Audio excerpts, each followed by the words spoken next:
Hello बच्चों। Hello.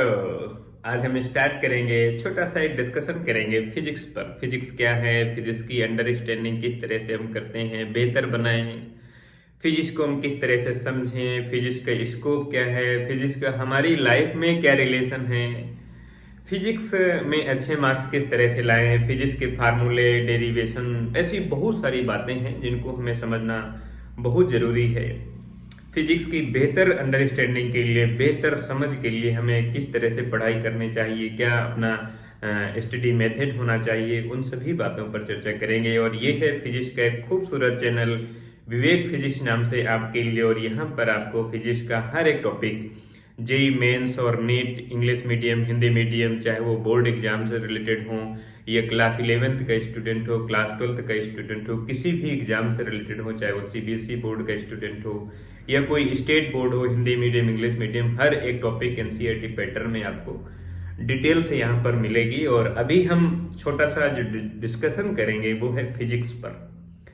Physics एक natural phenomena है, एक नेचुरल साइंस है। फिजिक्स का मतलब है जो कुछ हमारे आसपास हो रहा है उस सबको हम फिजिक्स कहते हैं। उसको समझना कि नेचर में जो इवेंट्स हो रही है वो आखिरकार क्यों हो रही है, उसको जानना, समझना। जैसे बारिश के बाद आसमान में एक कलरफुल पिक्चर हमें दिखाई देती है, जिसे हम रेनबो के नाम से जानते हैं। तो रेनबो क्यों बनती है, रेनबो बनने का रीजन क्या है, रेनबो कैसे बनती है, और वहां पर कौन कौन सा फिनोमेना होता है, लाइट का रिफ्लेक्शन होता है, रिफ्रैक्शन होता है, डिस्पर्सन होता है, और बहुत सारी चीजें होती हैं।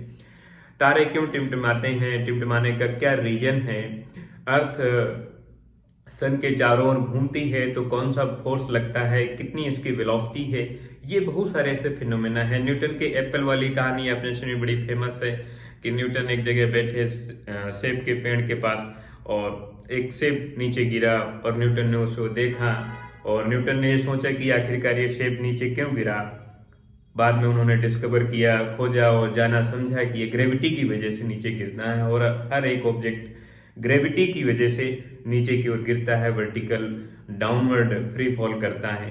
तो हर एक जो फिनोमेना हो रहा है हमारे आसपास, जो भी नेचुरल इवेंट्स हो रही हैं, जो भी प्राकृतिक घटनाएं हो रही हैं, इन सबको हम फिजिक्स कहते हैं। इसको समझना कि आखिरकार ऐसा क्यों हो रहा है। हम लोग यानी साइंटिस्ट, यानी जो नेचर्स को समझता है, जो नेचर्स का फिलोसफर है, जो उसकी फिलोसफी करता है, वो ये समझना चाहता है कि आखिरकार ऐसा क्यों हो रहा है, उसके होने का रीजन क्या है। बट उसमें कोई चेंज नहीं लाता है, उसमें कोई चेंज नहीं लाता है। न्यूटन ने ग्रेविटी के बारे में डिस्कवर किया, न्यूटन ने ग्रेविटेशनल फार्मूले को बनाया, लेकिन ग्रेविटी में कोई चेंज नहीं लाया। ग्रेविटी जितनी पहले थी न्यूटन के समय में, उतनी ही ग्रेविटी अभी भी है, और उतनी ग्रेविटी उस समय भी थी जब न्यूटन का जन्म नहीं हुआ था। तो जो साइंटिस्ट है, जो नेचर का फिलोसफर है, जो इसकी फिलोसफी करता है, समझता है, इसको जानना चाहता है, वो सिर्फ इसको जानना ही चाहता है, परिवर्तन नहीं कर सकता है, चेंज नहीं कर सकता है। हम देखते हैं हमारे एटमॉस्फेयर में, हमारे आसपास, हमारे सराउंडिंग, हमारे घर में, किचन में, रूम में, फिजिक्स है। खेल के मैदान में लोग क्रिकेट खेलते हैं, हॉकी खेलते हैं, दौड़ते हैं, भागते हैं, फिजिक्स है। क्रिकेट की बॉल जब फेंकते हैं, प्रोजेक्टाइल मोशन है, खिलाड़ी दौड़ रहा है, लीनियर मोशन कर रहा है, सर्कुलर मोशन कर रहा है, फिजिक्स है। कोई बॉल फेंकी जाती है, उसकी वेलोसिटी है, उसकी स्पीड है, डिस्टेंस है, डिस्प्लेसमेंट है, एक्सीलरेशन है, फिजिक्स है। कार मोशन में है, कार गति कर रही है, ब्रेक लगती है, रिटार्डेशन होता है, फिजिक्स है। तो फिजिक्स हमारे आसपास चारों तरफ है, इसको हम फिजिक्स कहते हैं। हम किसी गार्डन में जाएं, देखें, वहां पर हवा चल रही है, ठंडी हवा चल रही है जिसका टेम्परेचर कम है, गर्म हवा चल रही है, टेम्परेचर ज़्यादा है, उसकी वेलोसिटी कितनी है, स्पीड कितनी है, और साउंड की स्पीड कितनी है, जो साउंड हमें एयर की सुनाई दे रही है, फिजिक्स है। तो फिजिक्स हमारे चारों तरफ है, हम भी फिजिक्स का एक पार्ट हैं। फिजिक्स एक नेचुरल फिनोमेना है, हमारे आसपास कंटिन्यू हो रही है घटनाएं, इन सबको समझना कि आखिरकार ऐसा क्यों हो रहा है, इन सबको जानना, समझना ही फिजिक्स है।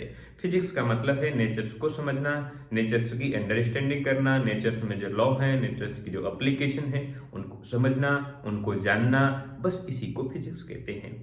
फिजिक्स का मतलब ये नहीं है कि फिजिक्स हम प्रकृति के लॉ को, प्रकृति के एप्लीकेशन को, नेचर के फिनोमेना को चेंज कर दें, नहीं, बट उसको समझें। चेंज तो कर ही नहीं सकते हैं, इसी को फिजिक्स कहते हैं। यानी नेचर्स के लॉ का एक कॉम्बिनेशन है, एक ग्रुप है जिसको हम किताब में लिख देते हैं। न्यूटन्स के लॉ, केप्लर्स के लॉ, आर्किमिडीज प्रिंसिपल, बहुत सारी, किरचॉफ, केपलर, बहुत सारी, Faraday, Joseph Henry, Michael Faraday, बहुत सारी ऐसे।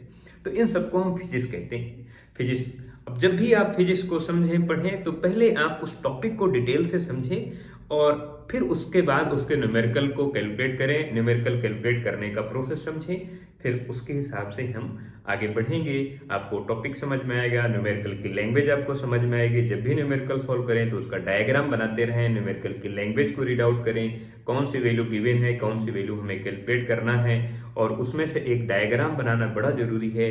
जैसे जैसे आप न्यूमेरिकल को पढ़ते पढ़ते डायग्राम बनाते हैं, वैसे वैसे आप न्यूमेरिकल के आंसर के करीब पहुंच रहे हैं और आप उस न्यूमेरिकल को सही तरीके से सॉल्व कर सकते हैं और आप फिजिक्स में एक बेहतर अंडरस्टैंडिंग, एक खूबसूरत समझ को डेवलप कर सकते हैं।